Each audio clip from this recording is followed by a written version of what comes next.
आप में से बहुत सारे स्टूडेंट्स हो जो यहाँ पर MCC counselling, state level counselling, MBBS के लिए, बीएमएस के लिए और आपका आयुष कोर्सेज के लिए काउंसलिंग का वेट कर रहे होंगे। लेकिन काउंसलिंग स्टार्ट होने से पहले क्या आपके डॉक्यूमेंट्स रेडी हैं? डॉक्यूमेंट्स रेडी नहीं है तो ये डॉक्यूमेंट्स आपको प्रिपेयर करने पड़ेंगे। आपको ये सारे डॉक्यूमेंट्स काउंसलिंग से पहले प्रिपेयर करने हैं, रेडी करने हैं, क्योंकि कुछ ऐसे डॉक्यूमेंट्स हैं जो तुरंत नहीं बन सकते हैं।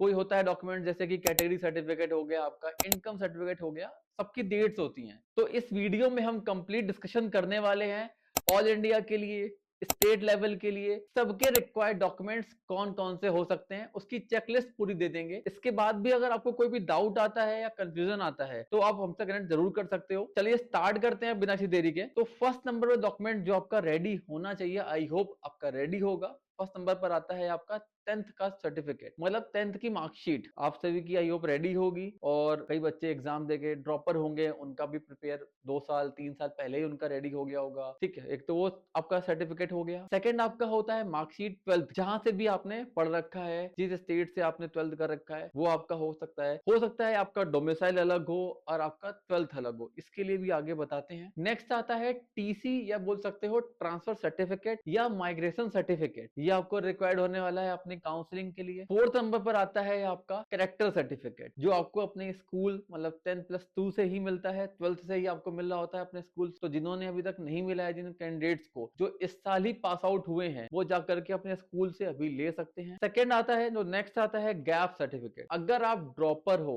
तो आपको अपना यहाँ पर एक गैप सर्टिफिकेट बनवाना पड़ेगा और एक पर्टिकुलर रीजन देना पड़ेगा कि इस वजह से हमारा ये 12th के 10+2 के बाद ये गैप रहा है। अगर आपको इसमें कोई प्रॉब्लम आती है, कंटेंट क्या लिखना है, फॉर्मेट क्या होना चाहिए, तो हमसे आप कनेक्ट कर लेना, आपको हम डेफिनेटली बता देंगे। नेक्स्ट आता है नीट का एडमिट का। ये तो भाई जरूर लेके रख लेना, क्योंकि बहुत बच्चों ने डाउनलोड नहीं किया होगा। कुछ बच्चों का एग्जाम बहुत पहले कंडक्ट हो चुका था, जिसका रीनीट का हुआ है, वो भी यहाँ पर अपना डॉक्यूमेंट्स रेडी कर लो, डाउनलोड कर लो पहले से ही एडमिट कार्ड। नहीं तो अदरवाइज फाइनल मोमेंट पे डाउनलोड नहीं होता है। एमसीसी की काउंसलिंग स्टार्ट हो जाती है या स्टेट लेवल काउंसलिंग स्टार्ट हो जाती है, तो अपने वाले सब पोर्टल जो एनटीए के होते हैं, जो .nic.in की वेबसाइट चलना थोड़ा सा कम हो जाती है। तो अभी से डाउनलोड कर लो आप लोग। नीट का स्कोर कार्ड, जिन बच्चों का रिजल्ट आ गया है, सभी का रिजल्ट आ गया आई होप, तो सभी लोग अपना स्कोर कार्ड डाउनलोड कर लो, उसका ओरिजिनल प्रिंट आउट या कलर प्रिंट आउट आप निकाल के रख लो। नेक्स्ट आता है जो बहुत इंपॉर्टेंट है और इसके बारे में काफी बच्चों का डाउट्स आता रहता है, इसको बोलते हैं कास्ट सर्टिफिकेट। कास्ट सर्टिफिकेट इसलिए इंपॉर्टेंट है कि कुछ बच्चे यहाँ पर पार्टिसिपेट करते हैं एमसीसी की काउंसलिंग, कुछ बच्चे केवल अपने स्टेट लेवल, जैसे कि आप अगर केरला से हो,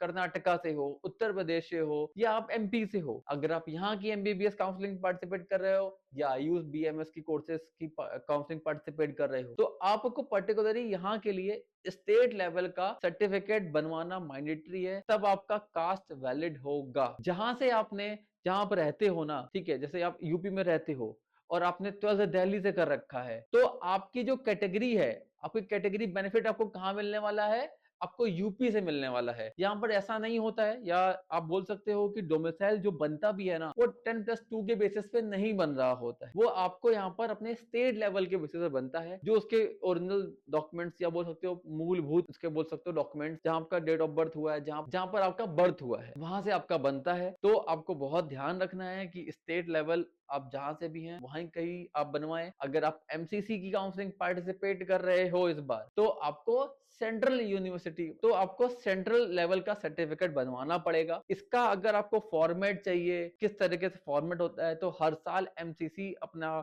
जो इंफॉर्मेशन ब्रोशर होता है काउंसलिंग के साथ, वो रिलीज करता है, या लास्ट ईयर का भी पड़ा होगा, आप जाकर प्रीवियस वेबसाइट जाके चेक कर सकते हो, तो वहां से भी आप सेम फॉर्मेट बनवा सकते हो। सेंट्रल का भी, स्टेट लेवल का भी इस तरीके से अपना अपना अलग होता है। आप अपने स्टेट लेवल पे जाओगे, वहां से जाके बनवा लेना, कोई इशू नहीं आएगा। इसके बाद नेक्स्ट आता है ईडब्ल्यूएस सर्टिफिकेट। अगर आप ईडब्ल्यूएस आपने लिखा होगा तो आपका आई होप सर्टिफिकेट रेडी होगा। 1 अप्रैल 2026 के बाद ये सारे डॉक्यूमेंट्स आपके होने चाहिए। आपका कास्ट हो गया, आपका ईडब्ल्यूएस हो गया, एक आपका इनकम सर्टिफिकेट हो गया, तो ये डॉक्यूमेंट्स आप जरूर रेडी करके रखना। और डोमिसाइल सर्टिफिकेट हो गया, ये सब अपने आप 1 अप्रैल 2026 के बाद के ही रखना। अदरवाइज हमेशा इशू बच्चों को बहुत आता है, वो बच्चे काउंसलिंग में दिक्कत करते हैं या फिजिकल रिपोर्टिंग के टाइम पे भी डॉक्यूमेंट्स चेक किए जाते हैं, उस टाइम भी काफी इशूज क्रिएट होते हैं। तो अभी से आप रेडी कर लो। जो बच्चे हमारे यहाँ पे मेंटरशिप प्रोग्राम में ज्वाइन हो चुके हैं, उनका हमने डॉक्यूमेंट सारे रेडी करा दिए हैं, उनके साथ हमने पूरा सेशन किया है। अगर आप भी ऐसे स्टूडेंट्स हो जिनको यहाँ पर पूरा सपोर्ट चाहिए, काउंसलिंग पूरा हेल्प चाहिए, रजिस्ट्रेशन से लेकर के अलॉटमेंट तक, तो आप जरूर कनेक्ट करना। प्रॉपर आपको असिस्टेंस, प्रॉपर आपको गाइडेंस टिल योर अलॉटमेंट तक आपको मिल रहा होगा। स्क्रीन पर नंबर आ रहा है 7388806168, जाके कॉल कर सकते हो। अदरवाइज नीचे हमने व्हाट्सएप का लिंक भी दे रखा है, आप उसके थ्रू भी कनेक्ट कर सकते हो, या आप हमारा फ्री सपोर्ट फॉर्म जो हमने ऐड कर रखा है डिस्क्रिप्शन पर, आप जाकर के उसको भी फिल कर सकते हो।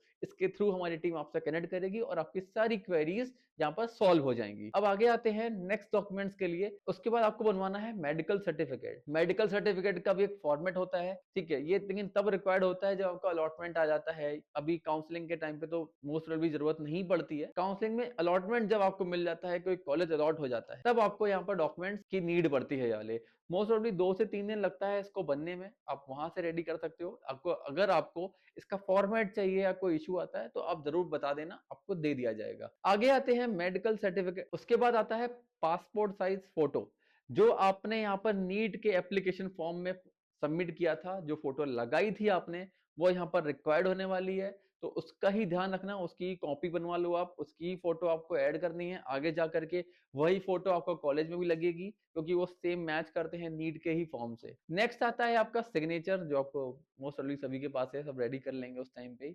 आधार कार्ड ऑलरेडी आपका रेडी होगा, आई होप, मुझे लगता है कि तब फॉर्म फिल कर दिया है आपने, तो जो नीट का काउंसलिंग पार्टिसिपेट कर रहे होंगे, आधार कार्ड तो डेफिनेटली रेडी होगा। और एक आता है नेक्स्ट, जो बहुत कम लोगों को पता होता है, बैंक की पासबुक आपको रेडी करनी पड़ेगी। एक बैंक डिटेल्स ऐसी अपने पास रख लो, जो आपको काउंसलिंग के फॉर्म फिल करते हैं, उसको बोल सकते हो सिक्योरिटी अमाउंट जमा करते हो जब आप ना, वो after the year, after the 1 year आपको वापस आती है।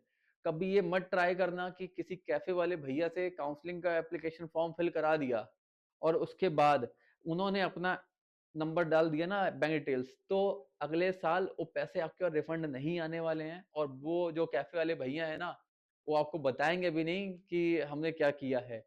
तो ध्यान रखना कि हमेशा अपना ही, अपना बैंक फैमिली का डिटेल्स, बैंक डिटेल्स या अपनी खुद की बैंक डिटेल्स, उसी को ही ऐड करना, ताकि नेक्स्ट ईयर इस चीज का बेनिफिट आप जरूर ले सको। क्योंकि बहुत बच्चे होते हैं जो छोड़ देते हैं, next year bond free colleges नहीं लेते हैं, उस टाइम भी बहुत इशू आता है।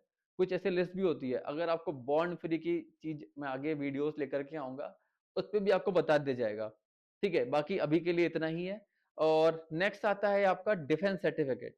अगर आप डिफेंस सर्टिफिकेट, अगर आप डिफेंस कोटा से आते हो, फैमिली में कोई है, पापा मम्मी या और भी कोई है आपके रिलेशन में, ठीक है, आप उनका लगा सकते हो, आप उनका डॉक्यूमेंट्स लगा सकते हो। ये तभी है जब आपकी फैमिली में कोई होता है बिल्कुल रिलेटिव, वो क्लोज, उनके में ये अलाउ होता है।